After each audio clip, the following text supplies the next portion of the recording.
Welcome back, everybody, to another outstanding episode of Score Table Degenerates podcast. Today, we are joined by legendary actress of the small and big screen, Mr. Siobhan Fallon Hogan. How are you today, man? I'm doing well. How are you? Not doing too bad. It's thanks for joining us. It's the wife's birthday. Happy birthday, wife! Happy birthday, Kim. Kim. What's today? July 2nd. Oh, that's a good birthday. Yeah, she was born 7/2/1972. Not to give away her age. That's just She's a baby. She's a baby. Little cool factoid there. And it's nice. We're in Cleveland. It's about 70 degrees. It's nice and cool today, man. I'm not gonna lie. You know what? It was sweltering here, and now I have a sweater on. Oh wow! It broke. The heat broke, as we say. Right. One day. That's you're in New Jersey, right? Right now. Yeah, I'm in New Jersey. I actually drove down from upstate New York, from Syracuse today.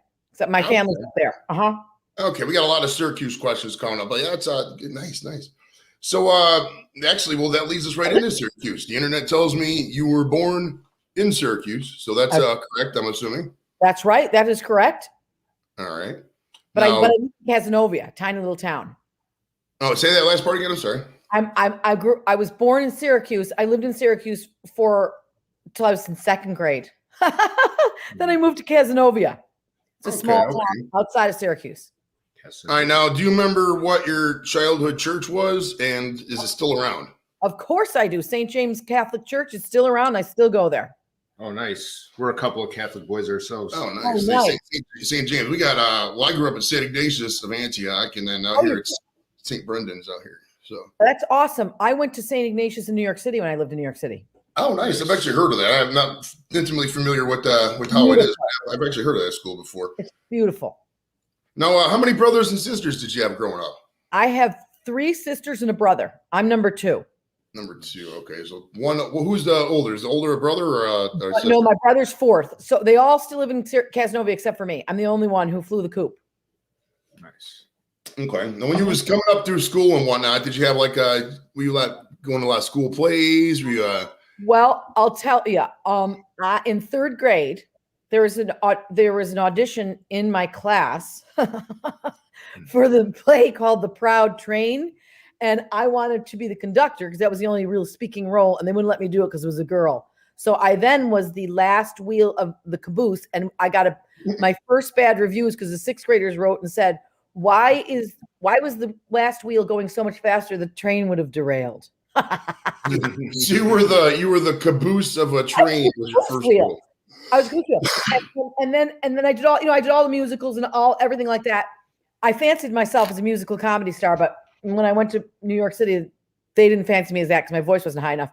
But anyway, so I went. Then when they went to a little Catholic college, Lemoyne College, was Jesuit in Syracuse.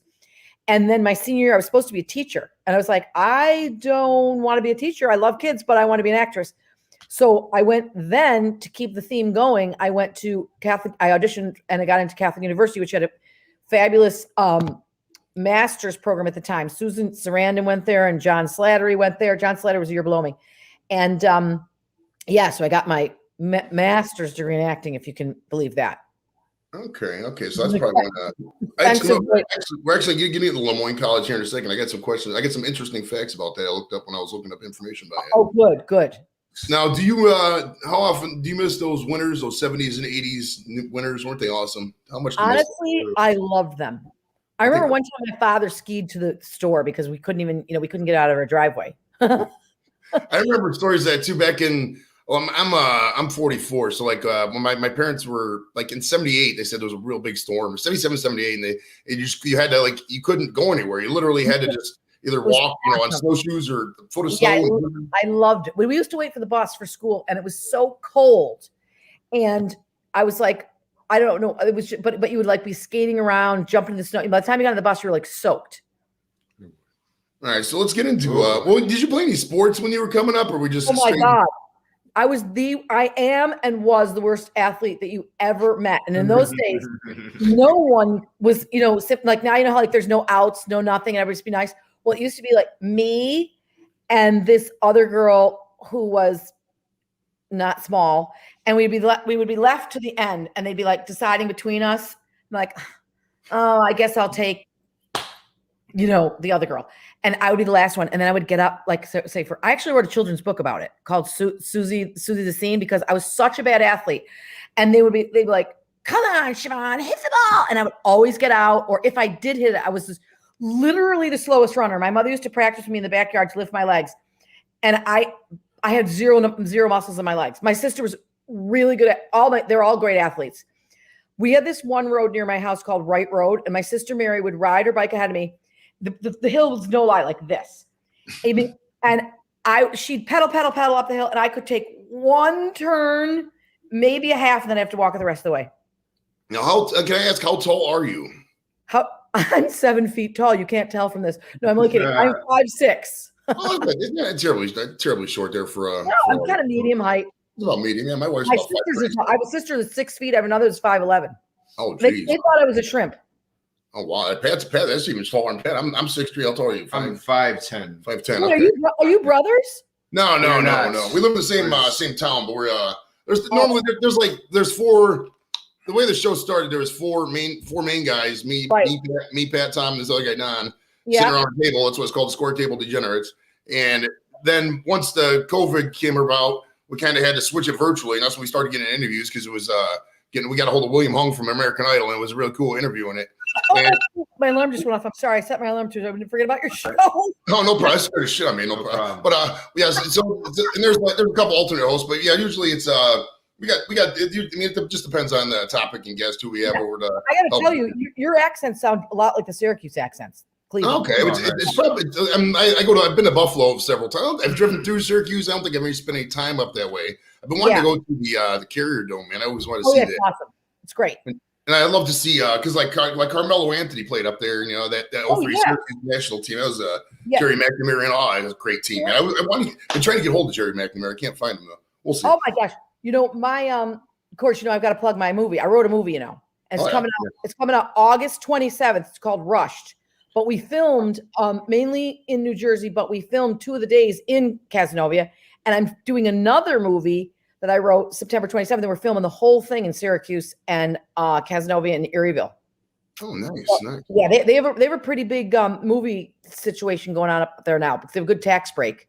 They were doing that in Cleveland for a while, and I think after a while, that's normally how the movies do it. From what I've seen, is they'll come into an area like Detroit was hot for a while. They go into Detroit. I worked in Detroit. I worked, yeah.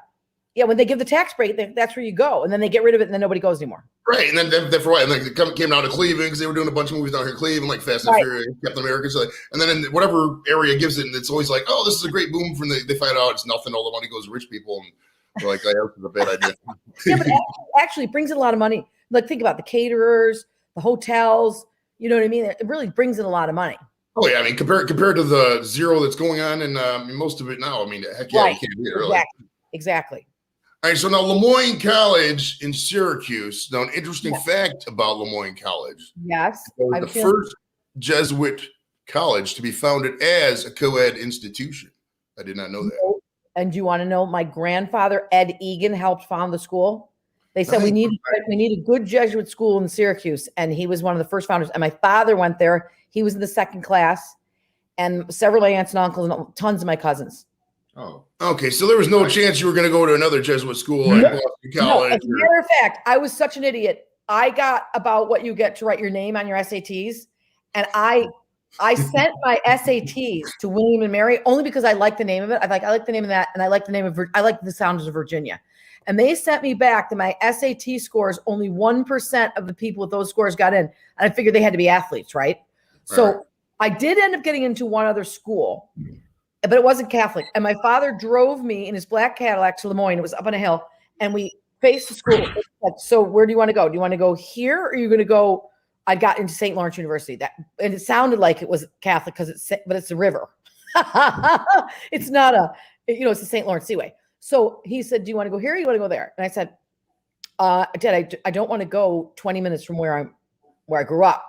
But I lied when I got into Lemoyne. I told people I live 45 minutes away to make it legitimate. But he said, Siobhan, you can do whatever you want. But most of the kids that go here are Irish and Italian, and they're Catholic, and they'll get your jokes. So I was like, well, I guess I'll go here. Nice. That works out. Awesome. You know what I mean?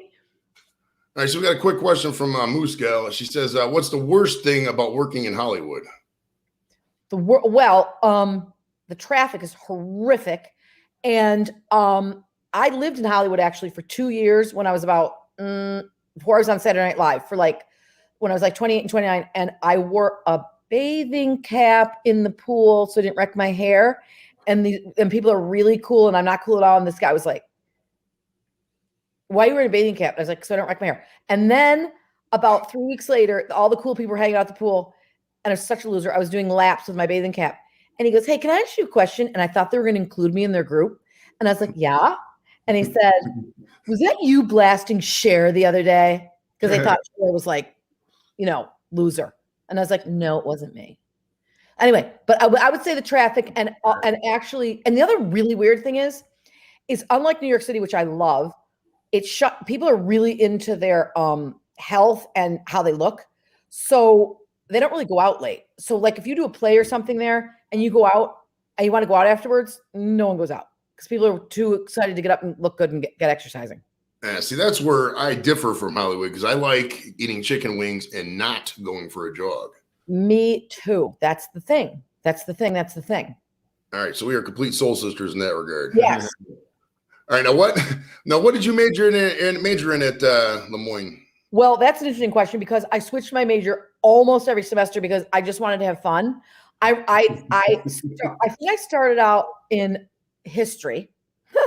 And then someone said, you have to do your family tree or your family history, and it's really hard when you're a junior. So I was like, oh, I don't want to do anything hard. I just want to do something easy. So then I switched to economics because I like the name of it. I thought that sounds cool. At parties, I'll say I'm an economics major. I have no idea what it meant. And I got to about as far as supply and demand, and I didn't understand anything. So I had to drop that. Long and short of it, I ended up with English. When I graduated from Lemoyne, my mother was very, very smart. I just lost my mom at 96. She was learning the Declaration of Independence, and she just finished reading Joan of Arc by Mark Twain just before she died. She was brilliant. And I graduated from Lemoyne, and all I cared about was the plays and having fun and going out. And she said something about Tolstoy, the famous Russian author. And I said, "Who's Tolstoy?" And she put her head in her hands and was like, "My God, you were an English major? What the hell?" So, and then another time I remember at Lemoyne, I was such a loser. I was at my desk, and everybody used to go to this place, Uncle Sam's, on Thursday nights. So I wrote Spanish on my list, 7 to 7:30. History, 7:30 to 8:15. Math, 8:15, 9 to Uncle Sam's. And this guy, Jim Kelleher, my friend, came over and he goes, he used to call me Fallon. He's like, "Fallon, you're kidding, aren't you?" And I was like, "I'm so queer. I can't believe I wrote that." Anyway. Yeah, I was not. What made you decide to go to grad school in DC? Did you just want to go to DC, or did you just want to try to find your way there? And was that where you found out you wanted to be an actress? No, I knew I wanted to be an actress since the time I was little, but I didn't know. I never really thought that far ahead when I went to college. I was like, okay. So when I was a senior, my father was one of 11 Fallons. He had a cousin, Beth, who was an only child. She had a father who had a little bit of a drinking problem, like how the Irish do, and he had to go away for a little bit. And so when he went away, you can't make this up, he became best friends in the drink tank, now they call it rehab, with Jackie Gleason. And Jackie Gleason's daughter, Linda Miller, was an actress and went to Catholic U, and she was my aunt's best friend. And so I said, "I want to be an actress." And she said, "Then you should go to Catholic U," because that's where I went, and they have a great program. That's how I ended up there. Okay. Now, where did you stay? Did you live on campus, or did you stay off in the neighborhood? I lived in an apartment off campus. Oh, nice. With my roommate, Eileen Kennedy, who lives in LA, and she's still in the business. Yeah. Mm-hmm.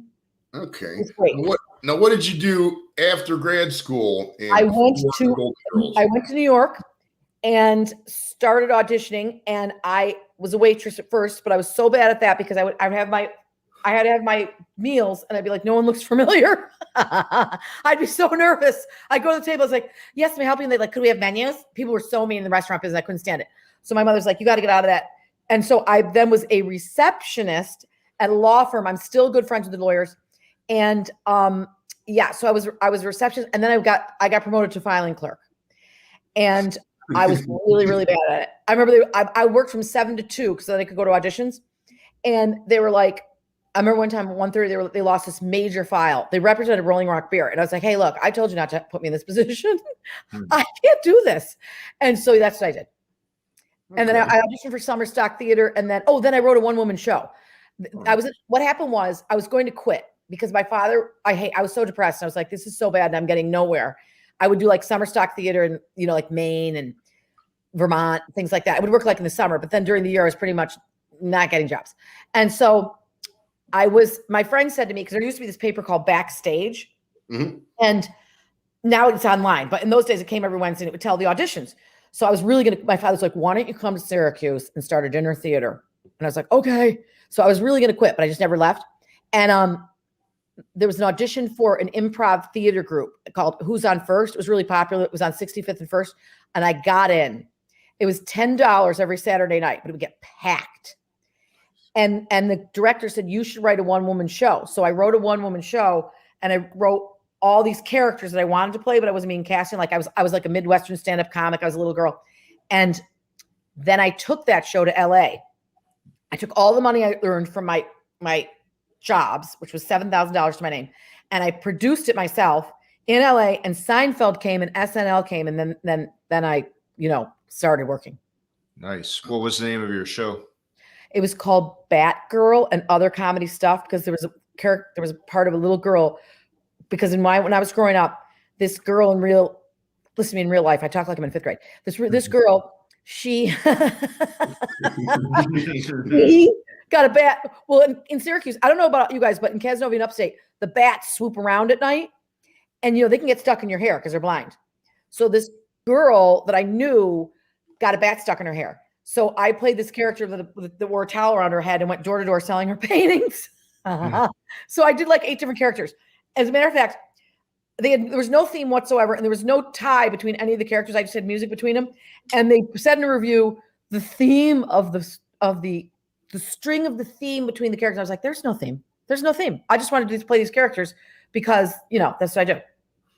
So was Golden Girls what you consider your first big break? And how did you hear about that audition? Same Backpage thing? When I did the one-woman show, I got a good agent, and then I auditioned. Oh, yeah. No, wait. No. My friend, this guy, David Goodman, he's still one of my best friends. He's now the head of the Writers Guild. He was a writer on it, and he lived behind me in LA, and he said he got the producer of it to come see the show. That's what happened. And so I was on the show, and of course, once again, I was completely out of it. And when you're a guest star on a show, you work for a week. So you start on a Monday, and I got presents for the cast as if I was in a long run, like 9 months. And I gave them each present for me, and I cut out the pictures of B. Arthur and Betty Davis and Rue and those people, and I cut a spot out and put my head in it. And I gave it, thank you for having me. But I have to let my cat out, so I'm going to carry the computer to let my cat out. Yeah. So anyway, that was my first TV show, and then Seinfeld came. Oh, sorry. Oh, you know why? I'm sorry. That stupid cat. So do you know Harvey Picar? Isn't he from Cleveland or is he Cincinnati? Yeah, Harvey Picar's Cleveland. Yeah. So I was in the Harvey Picar play in LA. I played all the characters before they made it into a movie. And that was really, really popular. And so that's how I got on Seinfeld and SNL. They came to that. They came to my one-woman show too, I think. Yeah, they did. Nice. Okay. Did the Seinfeld and SNL was like at the same time? When did roles ever conflict? Well, what happened was, it's acting's like dating. Like when no guys like you, and then when they like you, there's tons of them. But when it rains, it pours, and when it's dry, it's dry.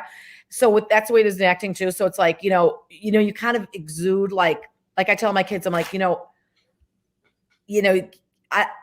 don't know what it is, but when you exude desperation, no one wants you. But if you're desperate, you can't help but exude it. So anyway, so I got Seinfeld, then I got SNL. And then of course they asked me, I did 3 Seinfelds and they wanted me to do another one, and SNL wouldn't let me out to do it. Oh, jeez. Can you believe it? It's not like I was doing a lot on SNL either. Let's face it. No, back then, when you were living in LA, did you fly back to New York to do SNL, or what happened? I moved. I couldn't wait to get out of LA. Okay. I was only there 2 years. I was like, get me out of here. It was too far away from me. My family was in Syracuse. I didn't like that time zone thing. I was like, oh my gosh, if anything happens, I would also when I moved there was an earthquake about a week after I got there.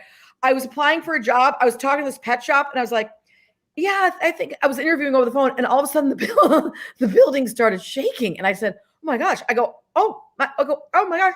And she goes, okay, we're having an earthquake. And I was like, dear God, I just moved here. What are you doing? She's like, get in the doorway. And I'm like, I got to get out of here. Matter of fact, when I went back for one of the Seinfelds, there had just been a big earthquake. So the hotel I was supposed to stay in, I couldn't stay in. I had to go in like the one that was only 2 stories high. Oh, geez. I can't handle that. Yeah, earthquakes are earthquakes and wildfires, and there's a lot of reasons mudslides. Not to live in LA. Yeah, it's a little crazy out there. Okay, now so we got a lot of SNL questions because SNL is one of my favorite shows. SNL. Now, I would say it's one of the best comedy shows, if not the best comedy shows of all time. Would you agree with that? I mean, absolutely. I mean, Lorne Michael. It's like it's unbelievable. I mean, they just have the formula so right, and yeah. Mm-hmm. All right. So when you first moved to New York for SNL, where did you apartment up at? Okay. Well, first of all, let me say this. I had to fly to LA, to New York for the audition. There was like 10 different girls. And we, all auditioned. Then everybody went out together with the whole cast. And then, there was no cell phones in those days. And then, the cast that was cast already sat in the audience and they were like, you're going to get it. You're going to get it. And then I found out like 3 in the morning, I think that I got it. And I called my father and I were really close. My father was really, really funny. He was a lawyer in Syracuse and he was out golfing. And I said, they said, he's out on, on the 7th hole or something. I said, get him in. So he comes in, Shivani. And I said, Dad? And he said, yeah. And I said, I got on SNL. And he goes, out of sight. So anyway, I got to New York. And I read, let's see, I went to the newspaper, like in those days, and I got a studio on 82nd and Central Park West. My husband, I didn't even know him yet, but I got fixed up with him through a friend, lived a block away from me. Oh, and we ended up buying an apartment in that building. We lived in that building and had 3 kids there. Not in that same apartment, but yeah. So when you first got the studio, was it just you or did you have roommates there with you? Oh, it was just me. It was just me in like literally a square. It was like I had a white pull-out couch that I ended up having to pay for because I used to paint my nails red and I got nail polish all over it.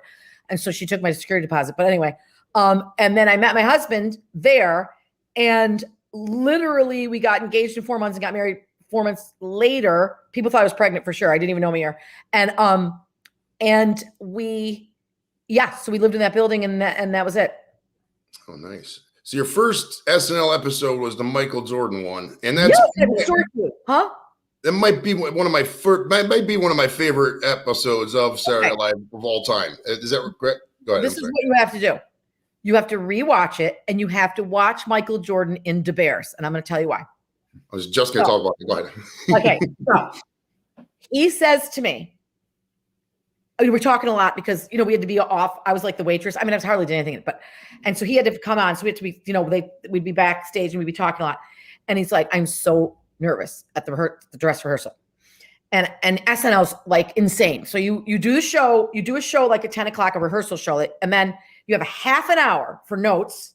So you could be cut. Like they'll have like 20 sketches going in. And then in that half hour, they cut like 8 of them. So you think that you could think I'm going to be a star and everything's going to work out for me tonight. And then Lorne Michael's like, okay, that's gone. Whatever. So I said to Michael Jordan, he goes, I'm so nervous. I go, listen to me. I got my master's degree in acting and I know a lot about acting. So I'm going to give you some advice. I'm going to write it down on a piece of paper. But the thing is, you cannot open it till 1 second before you're ready to go on. And he goes, okay. And I go, and I mean it. If you open it before and it's going to ruin it. But I'm telling you, if you read this 1 second before you go on, I write it down and I write on it, don't F up. But I write out the word F. I don't swear anymore. So here he is. He's just gigantic. And he's like, and then he has to walk on stage, but he's going to burst out laughing. And then going back to Syracuse, my brother-in-law, there was a big event at the Dome for arthritis. And for some reason, Michael Jordan was running the whole thing. My brother-in-law is an attorney as well. And my brother-in-law was like, Michael Jordan, and he ignores him. Michael Jordan, he ignores him. Michael Jordan, he ignores him. He goes, Siobhan Fallon, and he goes, hey, how do you know her? And he goes, so he tells him the story, and he gives him an autograph and everything. My brother-in-law then has this big trial, and the judge was a real grouch apparently. And he says to my brother, he goes, before we start this, I'd like to call Arthur Bigsby, that's my brother-in-law, to the bench. And he goes, I got to ask you a question. How'd you get Michael Jordan to come over to you? And he tells him the whole story. He shows him the autograph, and they go, sends things. All right, let's start the trial. But anyway, he's a great guy. Now, for those of you who don't remember the sketch from it was the Bill Skortsky super fans, and that was the Bears. At the time, it was the first time they did doubles, and it was when Chris Farley. This question is going to lead up to another question, but this is when Chris Farley was doing doubles, and he had a coconut bra, and he was dancing. Now, were you there like offset watching that? How funny was that watching that live? I mean, that had to be the funniest thing ever. Literally, okay. I was really good friends with Chris. He was so funny. You know, a lot of comedians might be funny on stage, but they're not funny in real life.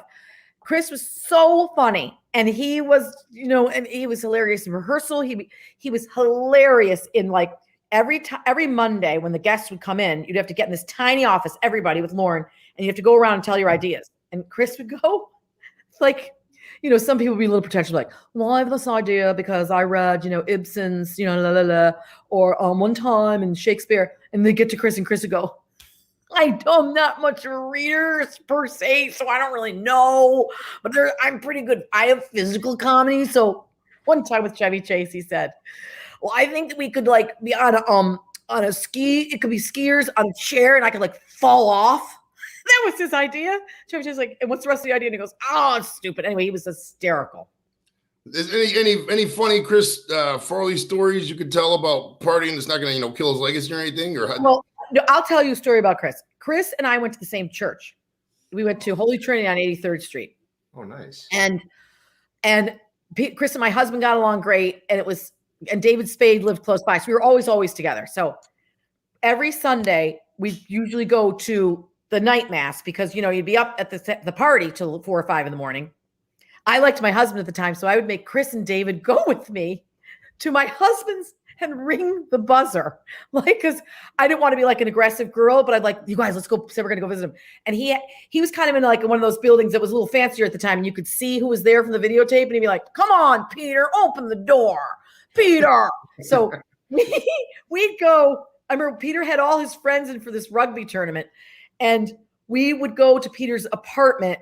And Chris would be like, "Come on, what do you have to eat?" And then you'd be up because the parties would end. You wouldn't get out of work till like, I don't know, 1 o'clock in the morning to 1:30 in the morning. And so Sundays he'd be in church, and he was so holy. He was such a great guy. He'd go, I'm sorry. He was so friggin' funny. And when he died, there was a memorial in New York at St. Malachy's. And at that point, my daughter, who's 26, Bernadette, she's actually a reporter for the New York Post. She covers Cuomo. She broke the nursing home story, but that's a whole other story. Anyway, she was about 2. And I brought her to the memorial. I didn't have a babysitter or something. And a guy got up who was an older man, and he was a shut-in. And unbeknownst to everybody, Chris used to visit shut-ins and bring them meals, on his off time. Nice. Great guy.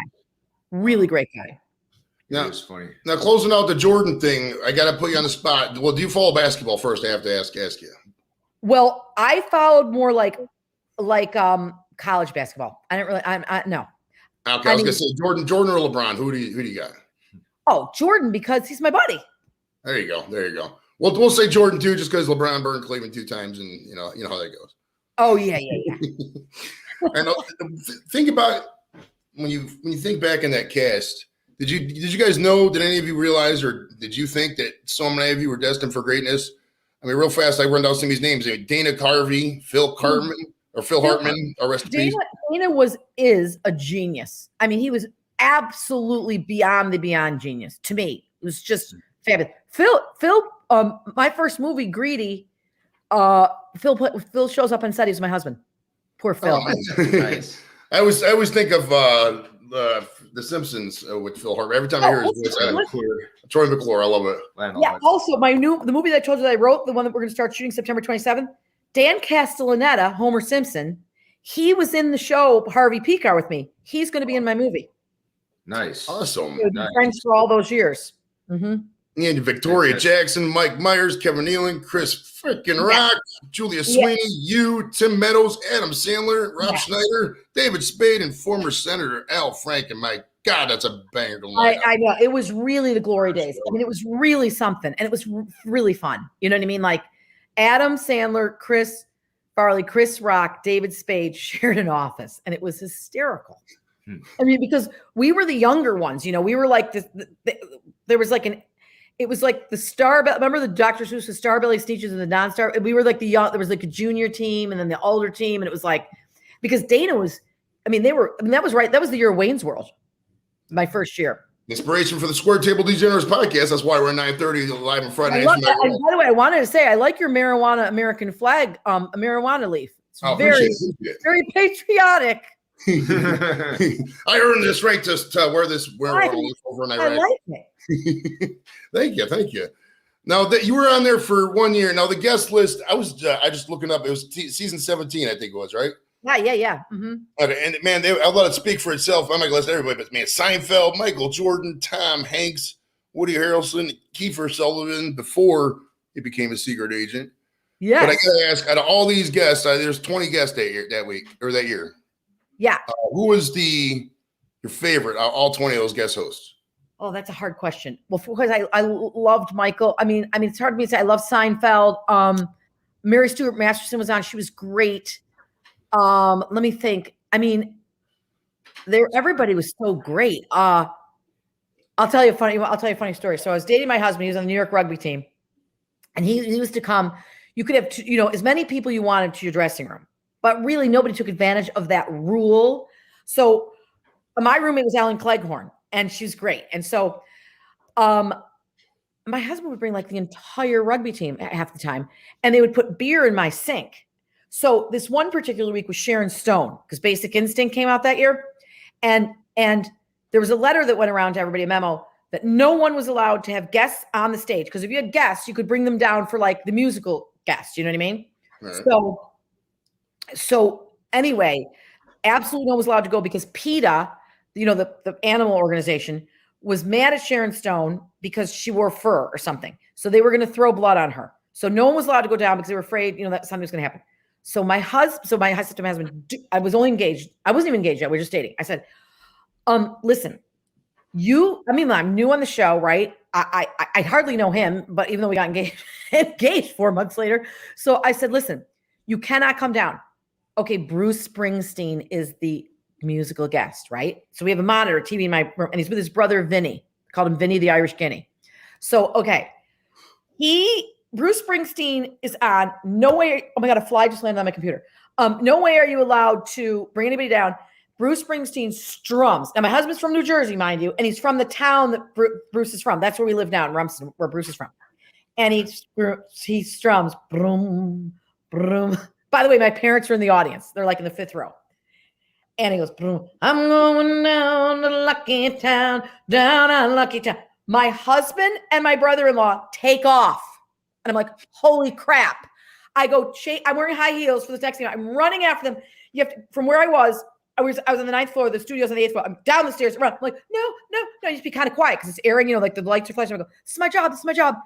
They go on the floor. Lorne Michaels is there. He looks at me like, what the hell? You're new, and this guy that you're dating who looks like an Irish cop is on the floor. Clearly, you got the memo. Do you have nervous deal? So then he goes, then Bruce B's like, down on Lucky Town. And my husband and my brother-in-law rush the stage, and the audience follows. So if you watch that show again, you'll see this rush, and then you can see the back of my father's head. My father looked like Tip O'Neill, really white hair. You see him go, he's pumping his fist, singing along. It was insane. No, is there any host that was, I'll find a way to word this here. I wrote it down here. Let's see. Any host that was completely unlike what you thought they'd be in real life? Let me think about that. I'm trying to think. You know, here's the thing. Not really. I mean, a lot of times, I think people when hosts go on SNL, they're pretty psyched and they're pretty so happy to be there. But it's also really nerve wracking because most people don't do live, and most people don't, do comedy. I mean, you know what I mean? Like if it's not their thing, so they're kind of nervous and they're on their best behavior and they're also thrilled. I mean, they're kind of like the peak of their career if they're doing that. So they're pretty happy. You know what I mean? Right. Yeah. All right, now I got to ask you about Nirvana because I'm a big Nirvana fan, and I don't get a chance to talk to many people who have ever, met Nirvana or been with them in entertainment capacity. So first off, I need to know this for my personal reasons. Yes. Is there a picture that exists of you, Chris Farley, and Kurt Cobain? No. Let me tell you something. I'm going to be a big giant disappointment to you. I am such a music nerd. It's pathetic. So my kids are not, because my husband's really into music. So like when they were little, he would blast the Who. I mean, blast in the minivan when they're like, a newborn baby, 3 years old and 6. Okay. So things like that. Let's just put it this way. I swear to the Holy Bible that you're asking me this question. My daughter, Sinead, is 19. She has hair like this. She sounds just like Janis Joplin. And she's actually going to be in my new movie. She's, by the way, so deadpan, so the opposite of me, really deep, scratchy voice. And I'm a reader at church, and so I have to read occasionally. So last week I had to read, and of course that means I go to church alone, and my family strolls in really, really late. And when you're a reader, you have to sit in the front row. She came, I swear to the Holy Bible, with a Nirvana t-shirt on. And I go, oh my God. I said, Sinead, I didn't know Nirvana was Catholic. What are you doing with the Nirvana t-shirt on the front row? But whatever, what the hell? Okay, so I didn't even know that I was in the presence of such greatness so many times. Like my kids will be like, my son's like, Mom, was Tupac on with you? I go, yeah. He's like, he was? What was he like? And I go, I don't know. It's kind of nice. A lot of chains. And like I love James Taylor. So I was like, I thought that was great. But I know that the people around like Kurt Cobain and that stuff like that was enormous to people. And I had no clue. Oh, did you remember now when they're doing their musical sets? Are you guys watching it, or are you guys just getting prepped for your next sketch? Yeah, usually they would go in for the day, like Saturday day, and we wouldn't come in until a little later because that's when they would prep all that. So the band would literally get there like Friday night, say hello, and then come Saturday morning and just be, like when they did sound check and all that all day. Okay, so when they did their best Who impression, they broke the instruments and whatnot. Was that real, or did they just? That was real. That was real. Okay. I mean, think about it. How old was he then? He was like a baby, really, right? Yeah, he died at 27. So what? That was 91. So yeah, probably yeah. 22, 23. Yeah. So did you get to shake hands with him and say hi to him? Or maybe yeah. Because especially like on the way, on when you'd go for the bows and everything, you'd always all walk out together and everybody went to the party together. You know what I mean? Like because the parties were, you had to have they were small, you got to bring one friend to the party. So, yeah. Oh, nice. Now I got to get into the Tri-Delts. Oh my God. That's my favorite sketch probably. I mean, it's definitely my top 5. I don't know if it's my favorite, but it's definitely my top 5 sketches of all time. Now your character drank a lot, I noticed. Was that based in your real life? At Lemoyne College, or was that something? Was that just a script? I mean, that was just like the college, the college thing. But I forgot that my character drank a lot. No, it was, we got letters and stuff from Tri-Delts, like saying like, please don't make fun of us. We're really taking a lot of heat for this. Can you guys please switch it up to a different sorority? It's like crazy. So I was actually going to ask you that they are an actual sorority. Delta Tri-Delts is an actual sorority. Yeah. Now, did you Delta kind of help you out? Did you ever get to like now? Are you like a cult hero when you meet when you walk out, or do they Tri-Delts like they got like your picture up on the wall? Delta. It's funny. When I get recognized, usually it's more like Men in Black, or it's weird. I have like such a weird career. I've done a lot of children's movies just by chance, like Holes and Charlotte's Web and Dead. So a lot of kids but a lot of kids know from this TV show Fred. A lot of people know that too, but mainly I will get recognized for like Men in Black or Forrest Gump or, different New in Town, like that kind of thing. Not so much. Well, of course I look 1,000 years older now, I suppose. I don't feel it, but yeah. Now, you were there for 1 year of Saturday Night Live. Now, did you want to keep going, or did what happened with being only there for a year? Well, let's put it this way. I really loved it, but I wouldn't do some of the things they wanted me to do. Okay. You know? And so, like, I mean, one time I was supposed to do something. It was the Italian sketch that was the Italian restaurant. It was Kirstie Alley. And, they would call you, you on Wednesday nights, you'd get the call what sketches you're in. And you'd heard them all during what they do at the table read. Right. And there's a sketch, and it was like this girl was supposed to be on this table, and this guy David Carvey was supposed to, be like simulating, whatever. I'm not, I'm too Catholic to even say the stuff. So I can't even say sex. So, okay. So, they call me at midnight. Adam Sandler and Rob Schneider called me, and they go, Siobhan, you're in, you got that part. And I go, I'm not doing that. They're like, what? And I'm new. So I'm like, the nerve of me to say no. And I'm like, yeah, you are. You have to do it. Like Lauren, like killed me so bad. And I was like, oh, I cannot do that. Why not? Well, my father will kill me. And I don't care if I become the most, if it's like, but anyway, so I said no. And I said no to a couple things. So, and so then most of the people were stand-ups. I'm not a stand-up. And long and short of it is, it was opening up a lot of doors for me for film. So I was starting to get auditions because of SNL that I never was able to get before. So basically it was kind of like, if you come back, you understand, you can't be saying no to a lot of things. So right. Like, well, maybe you just better agree to disagree and, on to the movies. Okay. Now, do you still, that original cast back in 91, do you still talk to any of those guys at all? I still talk to Adam and David. And if I see Chris Rock, we talk. Who else have I seen? Well, they had the 40th. My son was a junior. Actually, I brought my son to the 40th party. And, if I see them all, I'll talk to them. I talk to Ellen Cleghorn all the time. But if I see them all, we talked a ton at the 40th. Okay, you're going to be there for the 50th anniversary show in a couple of weeks? I'm alive. Yeah, because how far off? What season are they in now? I think 47, maybe 46, 47, maybe. Yeah, it's got to be because my son was a junior. My son was a junior. Yeah. All right. So was the branching out to the movies just a natural progression of your career, or something you always wanted to do, or just the way it happened? It's so weird because people were always like, figured I'd be on a sitcom, because comedy was more my thing. But I love the movies. So I just really feel like I got lucky. And then when I was able to do my daughter, who's now 26, she was a terrible baby, terrible. And she cried and cried and cried and cried. She had colic. And I had an audition for Lars von Trier for this very serious film in Denmark. And he did not know that I was pegged as a comedic actress. I was supposed to cry, and so I was supposed to play a prison guard. And it was Beat with Bjork. I don't know if you ever saw that movie, but anyway, so because I was so exhausted from the baby, I was able to cry. And then because of that, then I wasn't pegged, then I was able to do serious movies as well.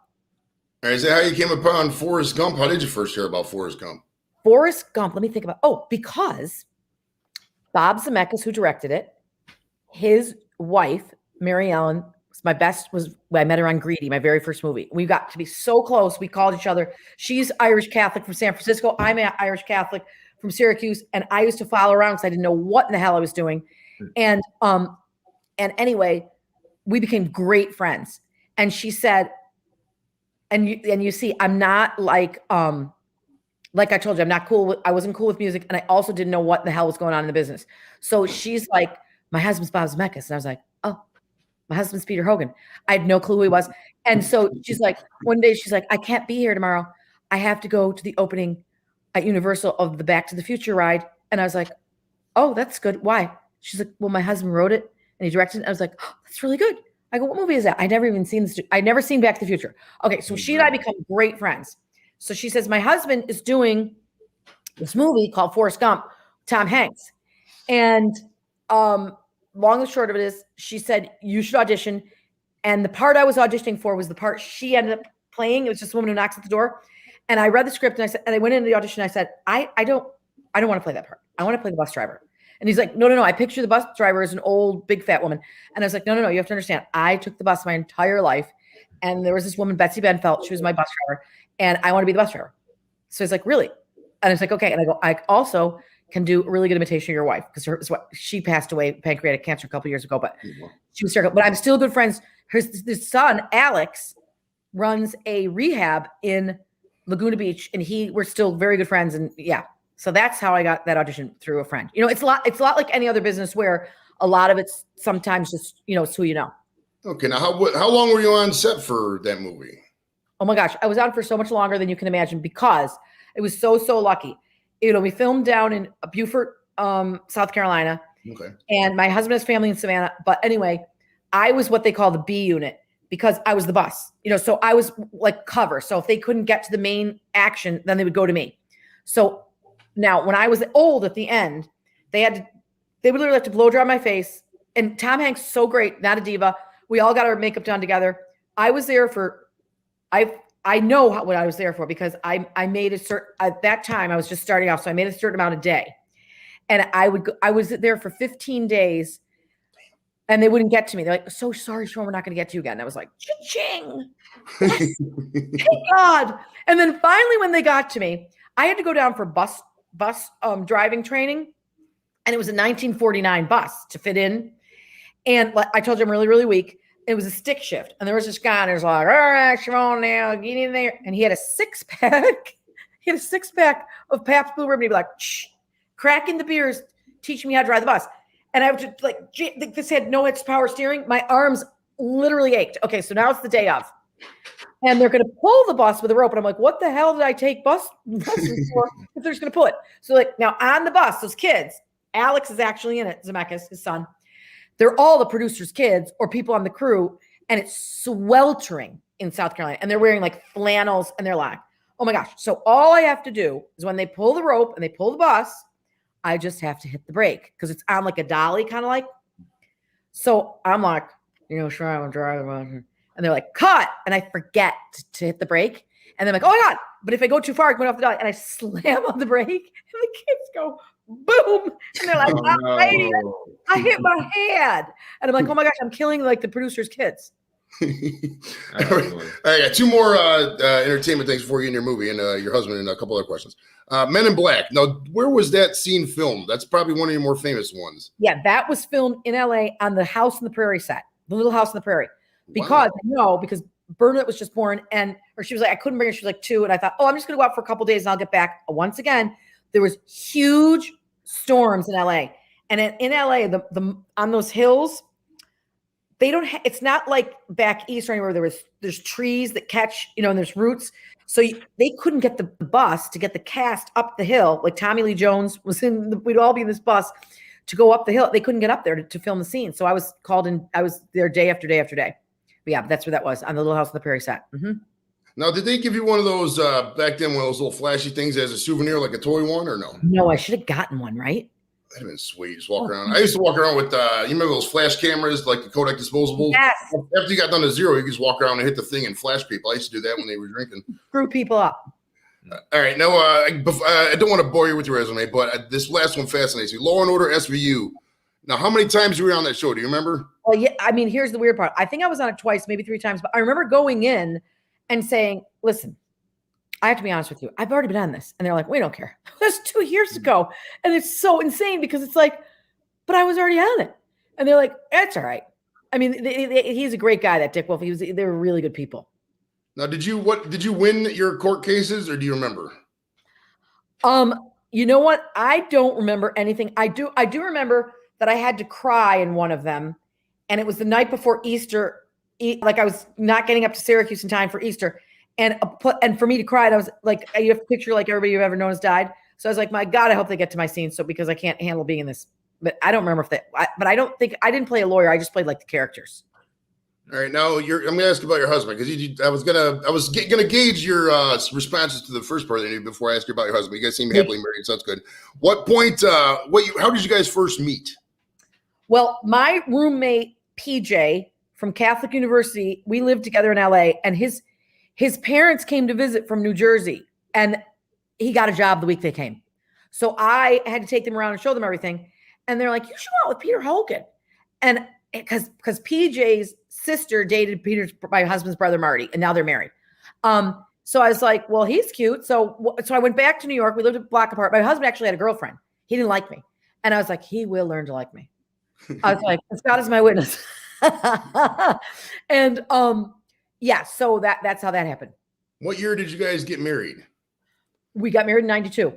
Summer of 92. So it'll be like 29 years. Well, our 29th anniversary is on the day that my first feature film that I wrote is coming out in theaters in the country. Rushed. Oh, nice. Now, where were you living in New Jersey, New York on 9/11? 9/11, I was living in New York. I was living in New York, and my third baby was born on October 3rd.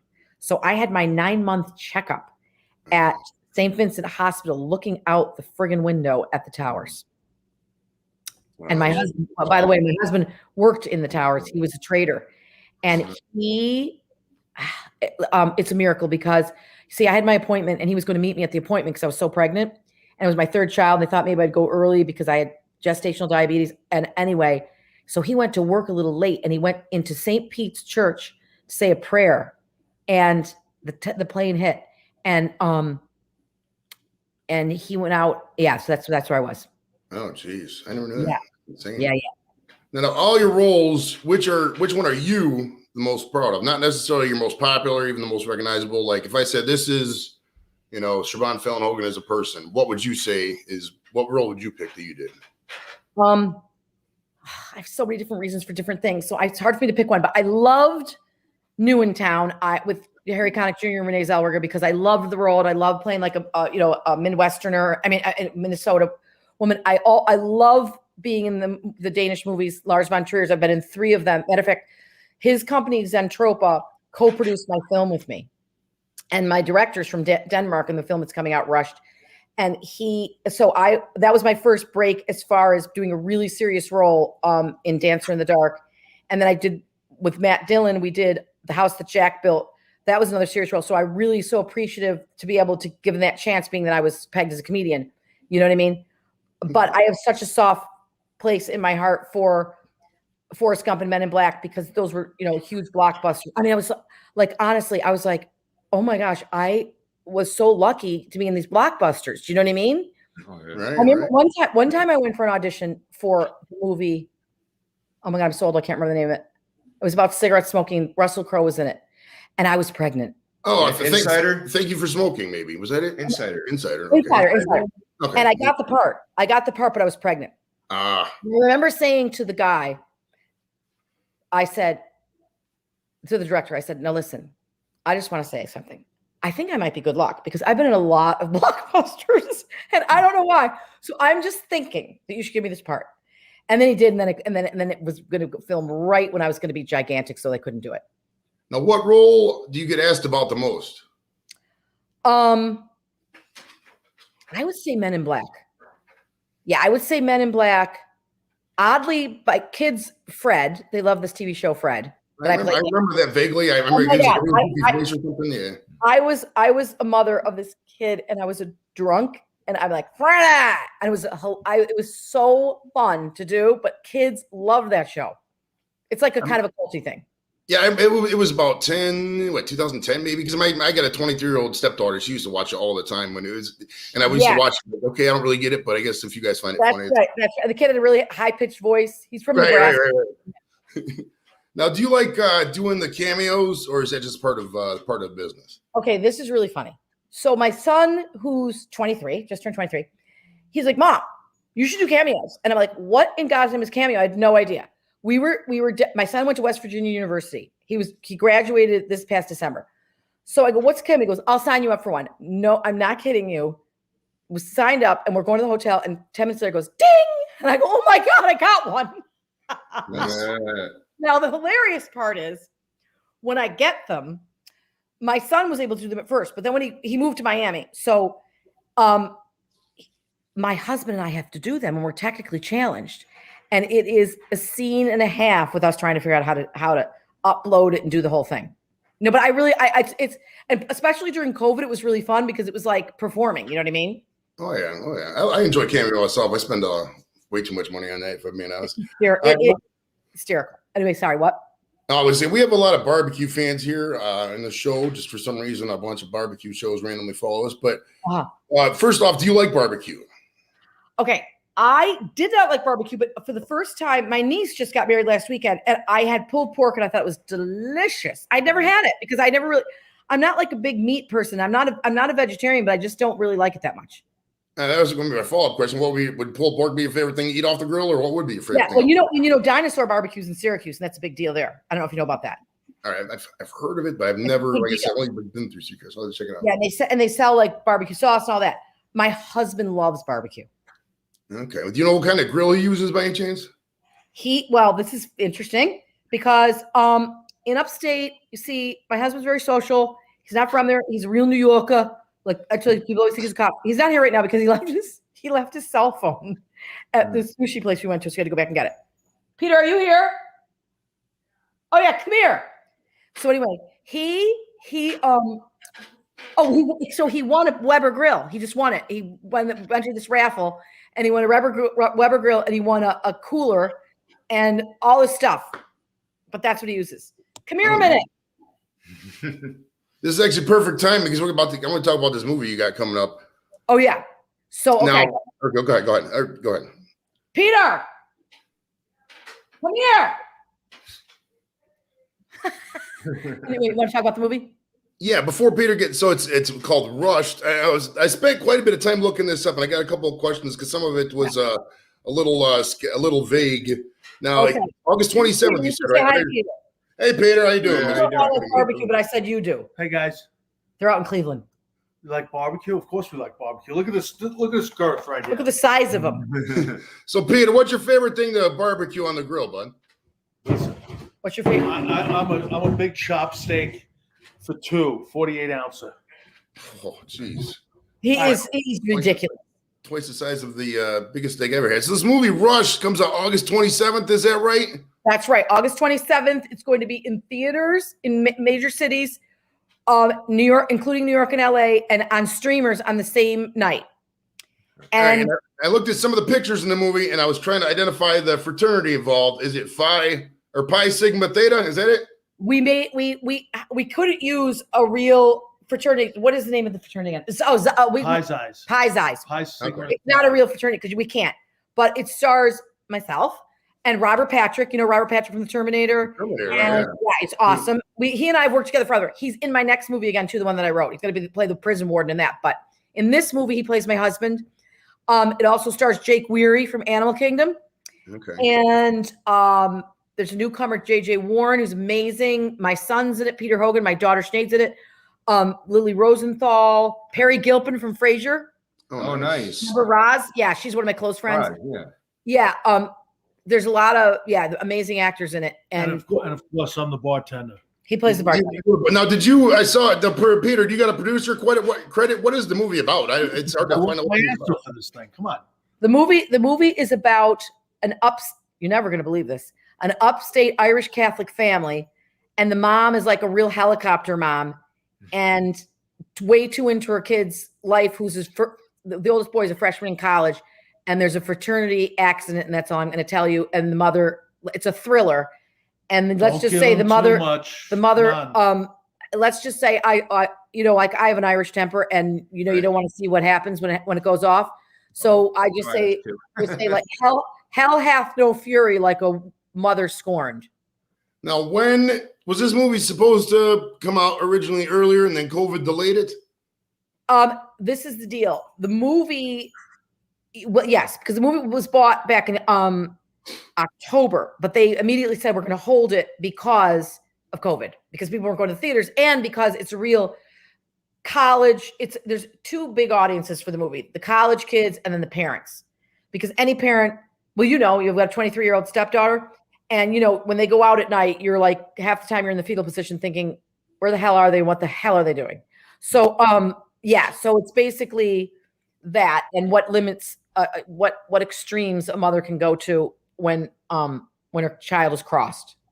Now maybe if it's out there somewhere, but I went to the website. When is the trailer going to be ready for the movie? It was out at the end of next week. Yeah. Okay. The acquisition was just announced in Deadline this week. Here's what I'm learning about this stuff. It's called the slow rollout from the PR firm. So just distributors, Vertical Entertainment, and they're like, what we do is we put this out, and then next week we do the trailer so that it's like fishing, I suppose. I used to fish because I'm from state, and you're like slowly luring in the audience. Okay, nice. So I'd like to thank you guys so much for joining us today here on the Square Table Degenerates podcast. Absolutely. Before we get out of here, go ahead, Peggy. I think she was going to say something. Oh, you gonna say something? I'm sorry. I was going to say thanks for having me, and I hope the movie comes to Cleveland. And if it doesn't, we're doing private screenings too at certain point, but also you can always stream it that night if it's not in Cleveland. Okay, that's probably the whole time. From the day it comes out. Right, because usually the art house films, when they first come out, at least they go to like the Cedar Lee and stuff like that. And if you mentioned this, I apologize, but what platforms can we stream the movie on? Okay, this is where I don't know what I'm talking about. I think it's like iTunes, and what are those? Name some. Okay. It's probably on like Amazon Movies and iTunes. Okay. Yeah, see, just go to Rushed Movie. I mean, can you believe that I don't know this stuff? I'm like a dinosaur. If our son Peter was here, he'd kill me. Like, okay, let's just put it this way. Our TV's over there, and if he's not home, I don't know how to turn the TV on because there's too many clickers. So I don't know what the platforms are, but I know it's the reason why they do this day and date thing now is where they put it in the movie theaters and then they put it on the streamers is because we'll be in the first block, that you see that's going to come up on your TV to go click Rushed. It's called was this the first movie you guys had to get the family involved in? Like, Peter, was this your first movie you got to act in or no? Yeah. Well, I believe I was in the movie that during my wedding. I'm still going back to the tape to see if I actually did I do. But that's my first starring role. Well, wait a minute. That's not Since then, there's a couple of iffies. But. It's not true because my sister borrowed my VHS of my wedding and videotaped over it of her daughter's first Halloween costume. So my wedding is gone. So I have a loophole. Peter was also supposed to be in Seinfeld at the card table with Kramer and those guys, and he wouldn't do it. Come on. Oh, well, you can always Photoshop yourself in there later. I held out. It didn't work out. Okay. Nice. So how can people get a hold of you if they want to contact you? Get a hold of me? Yeah. Okay. You can go on Instagram. My son's running everything. And so is Vertical Entertainment at Rushed Movie. That's how you go on it. And there's also a Rushed Facebook page. And I'm also on Instagram. And I am at Siobhan Fallon Hogan, I think. I don't even know. But I'm not very good at promoting myself. Or they also I could do a cameo for them, and I could tell them all about the movie. That's definitely true. Check out Cameo if you want a cameo from her. I checked out a couple of them on the app. They're phenomenal. You're gonna get your money's worth. But let me ask you, what theater do you like in Cleveland the best? I mean, for art house films. Well, there's only one that really shows them. Well, there's two. There's the one in Detroit. I can't remember the name of it. What's that one in Detroit called? The Cedar Lee's in Cleveland Heights, and it's like the Capitol Theater is in Ohio City now. I think that one's closed. That's a new one now. So I don't know if they're still open. Yeah. But those are the smaller ones that show the art house film and stuff like that. So yeah, for sure, if it definitely comes out, and be sure to watch that movie and check us out. And thank you so much, Peter, for you joining us too, and Siobhan for you as well. This is guys, I'll send you on your email. I'll send you the trailer next week. Okay. Oh, heck yeah. Perfect. Right. Perfect. Appreciate that. Thank All right, guys. Be sure to join us next week. Next Thursday, we have a special time. It's going to be Thursday instead of Friday. Shadow Stevens is going to be on. So be sure to join us next week. And Pat, take us home, bud. Okay. We'll go ahead. I thought she was going to say you got something else? I'm sorry, Siobhan. Thanks so much for having me. You guys are great. I appreciate it. I appreciate that. Thank you. God bless. Happy 4th. All right, take it easy, guys. All right, we'll talk to you later. Love the shirt. Yeah, God bless America. Yeah, happy 4th. Happy 4th, everybody. Have a good night. I don't know how to turn the damn thing off. I got you.